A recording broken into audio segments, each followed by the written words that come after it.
ਮੈਂ ਆਨਾ ਵਾ ਪਿਆ ਅਜ਼ਾਨ ਨੂੰ 50 ਰੁਪਏ ਦੇ ਕੇ ਤੇ ਪਿੰਡ ਵਾਲੀ ਵੱਡੀ ਮਸਜਿਦ ਦੇ ਵਿੱਚ ਐਲਾਨ ਕਰਵਾ ਦੋ। ਦੱਸ ਦੋ ਪਿੰਡ ਵਾਲਿਆਂ ਨੂੰ ਕਿ ਚੀਮਾ ਸਾਹਿਬ ਆ ਰਹੇ ਨੇ ਪਾਕਿਸਤਾਨ। ਹਾਂਜੀ, ਆਪਣੇ ਬੂਵੇ ਗਲੀਆਂ ਜਾਂ ਖੁਦ ਸਾਫ਼ ਕਰ ਲਓ ਜਾਂ ਕਿਸੇ ਬੰਦੇ ਕੋਲੋਂ ਸਾਫ਼ ਕਰਵਾ ਲਓ। ਨਹੀਂ ਤੇ ਆਉਂਦੇ ਗਰਾਮੇ ਹੋਣਗੇ, ਗਰਾਮੇ ਜੁਰਮਾਨੇ ਹੋਣਗੇ। ਕਿਸੇ ਨੂੰ 100 ਹੋਏਗਾ, ਕਿਸੇ ਨੂੰ 200 ਹੋਏਗਾ, ਕਿਸੇ ਨੂੰ ਵਿੱਚ 50 ਵੀ ਹੋ ਸਕਦਾ। ਇਹ ਮੇਰੀ ਗੱਲ ਯਾਦ ਰੱਖਿਓ, ਠੀਕ ਹੈ ਜੀ। ਹਾਂਜੀ, ਬਾਅਦ ਚ ਕੋਈ ਬੰਦਾ ਨਾ ਕਹੇ ਕਿ ਸਾਨੂੰ ਪਤਾ ਨਹੀਂ ਲੱਗਿਆ ਕਿ ਚੀਮਾ ਸਾਹਿਬ ਆ ਰਹੇ ਨੇ, ਸਾਨੂੰ ਕਿਸੇ ਨੇ ਖਬਰ ਨਹੀਂ ਕੀਤੀ। ਇਸ ਕਰਕੇ ਪਿੰਡ ਦੇ ਵਿੱਚ ਐਲਾਨ ਕਰਵਾ ਦਿਓ, ਹਰ ਘਰ ਵਾਲੇ ਨੂੰ ਪਤਾ ਲੱਗਣਾ ਚਾਹੀਦਾ।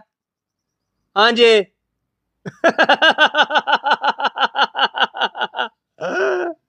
ਹਾਂ, ਦੱਸ ਦਿਓ ਐਲਾਨ ਕਰਵਾਓ, ਪਤਾ ਲੱਗੇ।